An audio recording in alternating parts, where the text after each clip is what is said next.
Students आपकी काफ़ी demand थी कि सर वो mn वाला समझ में नहीं आया, तो आज के एपिसोड में सबसे पहले मैं mn वाला जो इलेक्ट्रॉनिक कॉन्फ़िगरेशन है उसको बताता हूँ। सबसे पहले मैं आपको बता दूँ कि जो mn होता है वो कई फॉर्म्स में पाया जाता है। एक तो पाया जाता है mn+, दूसरा पाया जाता है mn2+, और तीसरा पाया जाता है mn3+ की फॉर्म में।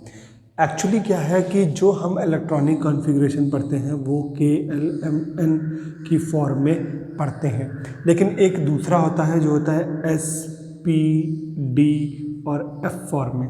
ये आपकी अगली क्लास में आएगा, मींस इन क्लास 11th में आप इसको पढ़ेंगे। क्योंकि जो हायर एलिमेंट्स हैं ना उनके बारे में आप थोड़ा डिटेल में जाओगे तभी समझ में आएगा, बट मैं आपको बताता हूँ थोड़ा सा। चूँकि mn का नंबर होता है 25, तो 2, 8, 10, 8, 18, 7, 75। इसकी आउटर मोस्ट सेल में तो वैसे एक इलेक्ट्रॉन दिखा रहे हैं, लेकिन अगर हम SPDF से जाएंगे तो इसकी जो शेल्स होती हैं एक में 2 इलेक्ट्रॉन्स होंगे और एक 5, ऐसे करके इलेक्ट्रॉन्स इसमें आएंगे। तो सबसे पहले तो ये 2 इलेक्ट्रॉन्स को डोनेट करने की कैपेबिलिटी करता है, तो इसलिए ज़्यादातर इसमें जो चार्ज आता है वो कौन सा आता है, Mn2+। लेकिन अगर आप इसकी तरफ से देखेंगे तो इसमें आपको लगेगा कि Mn होगा Mn-1 होगा, जो कि ऐसे नहीं होगा, जो कि है एक्चुअली किसकी फॉर्म में, SPDF की फॉर्म में। क्योंकि जब एलिमेंट्स ज़्यादा आगे पहुंच जाते हैं मतलब एटॉमिक नंबर के हिसाब से, तो ये KLMN की जगह हम SPDF फॉलो करने लगते हैं। क्योंकि मैंने बताया था कि इसके हिसाब से इसमें 2n² फार्मूला लगा दोगे तो इसमें 2 आएंगे, 8 आएंगे, 18 आएंगे, और फिर अगर यहाँ पे देखोगे तो ये 4 हो गया, तो 4 4 जा 16 और 2 32, इसमें 32 मैक्सिमम आ सकते हैं। तो 2, 8, 18 हो गया ना। तो ऐसे ही अगर हम SPDF में आएंगे तो S में 2 इलेक्ट्रॉन्स होते हैं, और P में भी 2 हो जाते हैं, और P में 6 हो जाते हैं, यहाँ 10 हो जाते हैं, P में हो जाते हैं 6, यहाँ हो जाते हैं 10, और यहाँ हो जाते हैं 14। तो इस हिसाब से यहाँ पे जो इलेक्ट्रॉन्स होते हैं, शायद आपने पढ़ा होगा 1s2 होता है, 2s2 होता है, फिर यहाँ तो 2p6 होता है, और यहाँ पे आ जाता है 3s2, 2p6, और फिर आ जाता है 3p6, फिर 3 आता है 3d10, ऐसे करके चलता है। और ये पहले ऐसे भरता है, और फिर ऐसे भरता है, और फिर ऐसे भरता है, और फिर ऐसे। तो यहाँ पे 4s2 इस फॉर्म में ये भरता चला जाता है।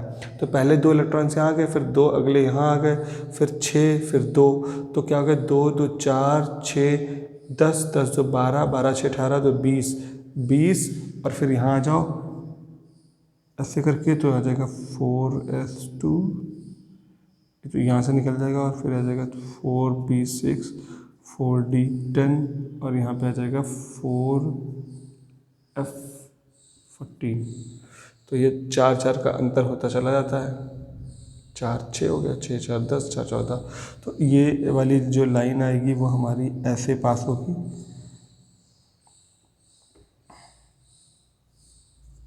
इस तरीके से। तो ये सीक्वेंस ऐसे करके चलता रहता है, ये फिर ऐसे आएगा, ऐसे आएगा। तो पहले 2 इलेक्ट्रॉन्स यहाँ आ गए, फिर 2 आ गए, तो आएगा 2, फिर आएगा 2, फिर आएगा 6, फिर आएगा 2, ठीक है, और फिर आएगा 10। तो हम इसको ऐसे कह सकते हैं कि ये होगा 1s2, 2s2, 2p6, तो 6 4 10 हो गए। 2p6 के बाद क्या आ जाएगा, 3s2, फिर 2p6 का 3s2, फिर आ जाएगा तुम्हारा यहाँ से 3p6 और 4s2, तो हो जाएंगे 2 2 4 6 10 10 2 12 6 18 2 20 हो गया। अब यहाँ आ जाओ, फिर आ जाएगा 3d10, 20 10 30 हो जाएंगे। तो 20 10 30 की जगह पे यहाँ कितने आएंगे, इसमें 5 आ जाएंगे, और 3d5 हो गया, ठीक है। इसको हम कन्वीनियंटली लिखने के लिए क्या करते हैं ना, इसको ऐसे लिख देते हैं हम लोग, 1s2, 2s2, 2p6, फिर 3s2, फिर 3p6, 3d5, इसमें आधे होते हैं या फिर फुल होते हैं, और लास्ट में आएगा हमारा 4s2। तो लास्ट में जो ये 2 इलेक्ट्रॉन्स आए हैं, ये सबसे पहले ये लूज़ कर सकता है, तो क्या आ जाएगा 2+ चार्ज आ जाएगा। फिर अगर इसने 3+ लाना तो यहाँ पे क्या हो जाएगा 3d4 हो जाएगा, मतलब 1 2 ये हो गए, एक यहाँ से चला गया तो 3+ हो जाएगा। समझ में आ रहा है ना।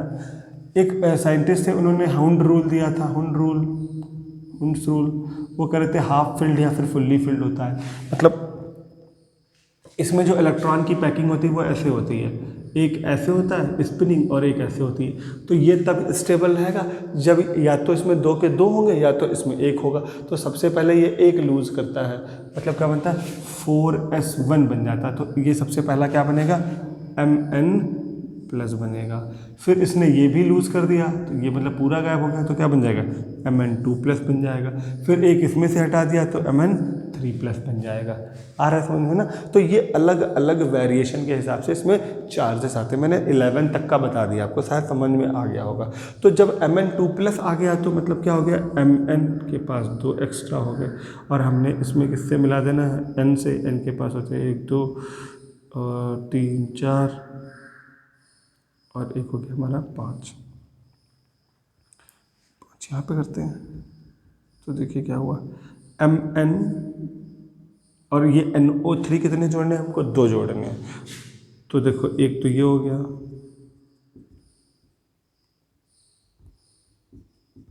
ठीक है, ठीक है।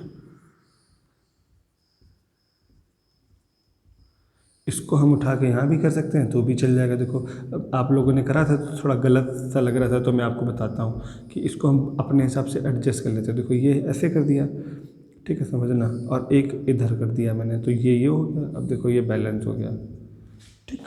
देखो इसका ऑक्टेट पूरा हो रहा है, ऐसे हो रहा है ना, इसका ऐसे पूरा हो रहा है ना, और इसका पूरा हो तो रहा है, लेकिन यहाँ पे क्या हो रहा है, माइनस चार्ज आ रहा है, क्योंकि देखो 1 2 3 4 5 6 7 हो रहा है। तो क्या होगा, ये वाला यहाँ आ जाएगा। अब कितने हो गए, 8 हो गए, है ना। अब सेम ऐसे ही यहाँ पर एक और होगा n। बस ये थोड़ी सी आपको, जिसको हम कहते हैं अपनी लैंग्वेज में डिज़ाइन बना लेनी है, ताकि क्या होगा ना, इलेक्ट्रॉन्स का रिप्रेजेंटेशन हम सही से दे पाएंगे। अब ये वाला हम ऊपर नहीं बनाएंगे, इसको हम बनाएंगे ऐसे नीचे, और एक साइड में ये हो गया ऐसे।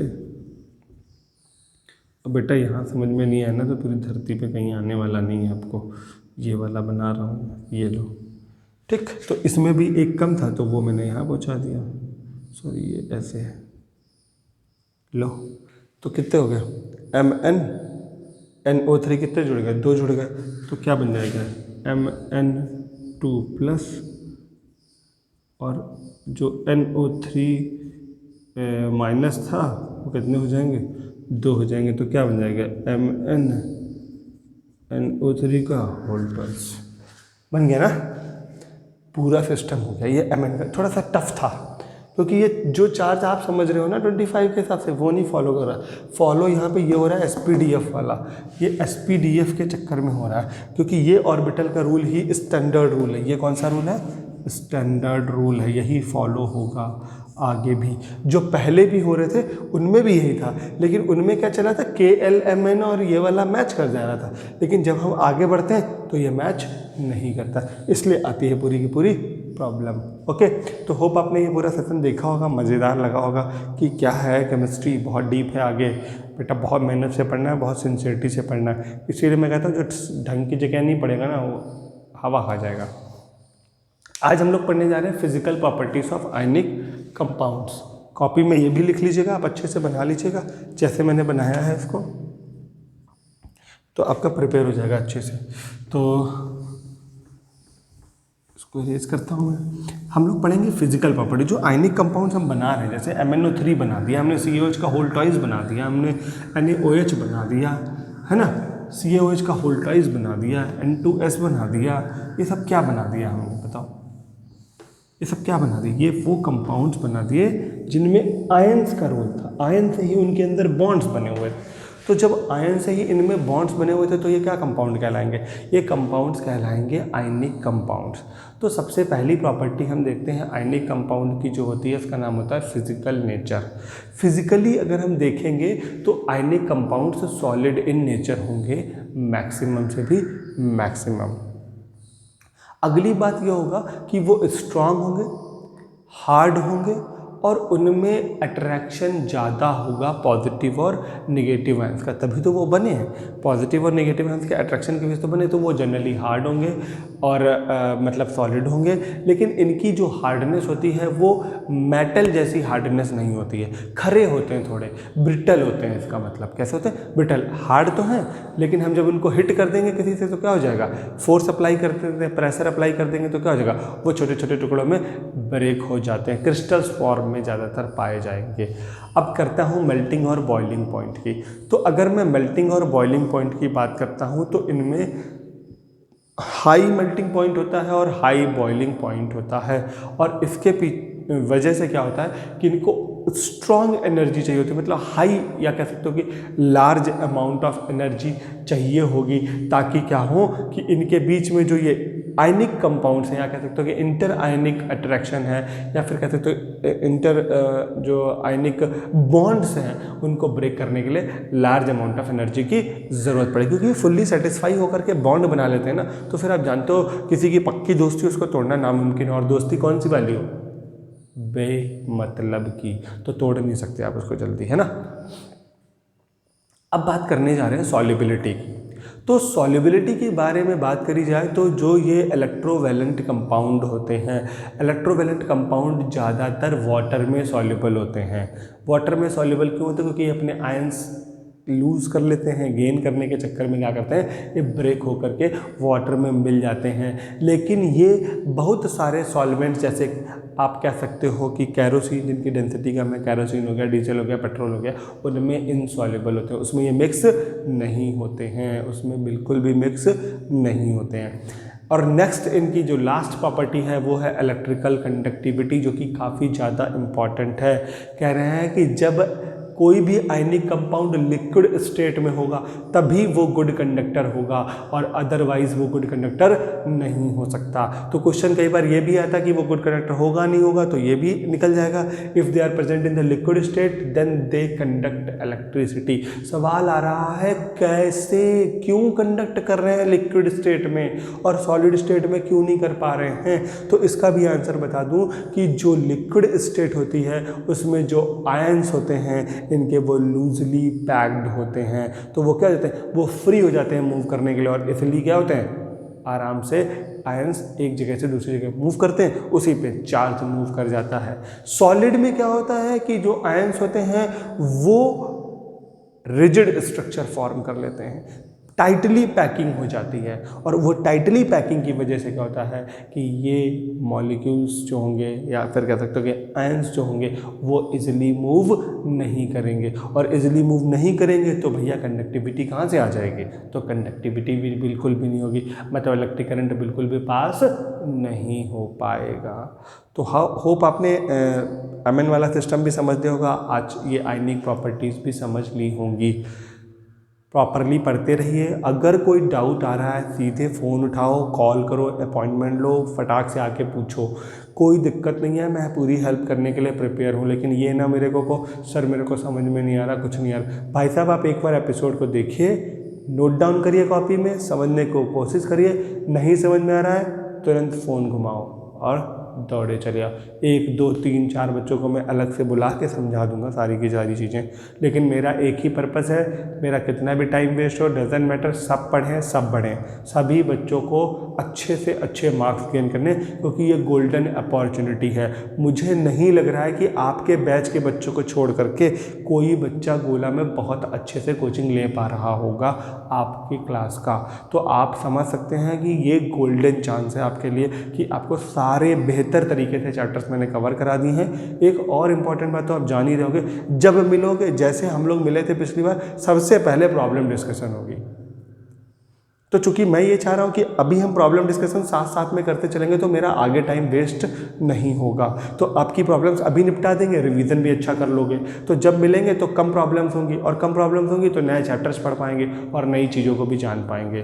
तो मेरे साथ रहिए, आपकी सफलता हमारा श्रेय रहेगा, हमारी भी सफलता उसी में रहेगी कि आप लोग की सक्सेस अगर पॉजिटिवली आती है तो, और डेफिनेटली आएगी भाई, पढ़ाई बंद कहाँ है, हम तो चले हुए हैं ना, लगे हुए हैं ना। और अभी हाँ इंपॉर्टेंट बात है ना, magnetic effect of electric current के चैप्टर के लिए, टेस्ट के लिए प्रिपेयर हो जाइए आप, पक्का प्रिपेयर हो जाइए भाई साहब, मैं टेस्ट लेने वाला हूँ किसी भी दिन।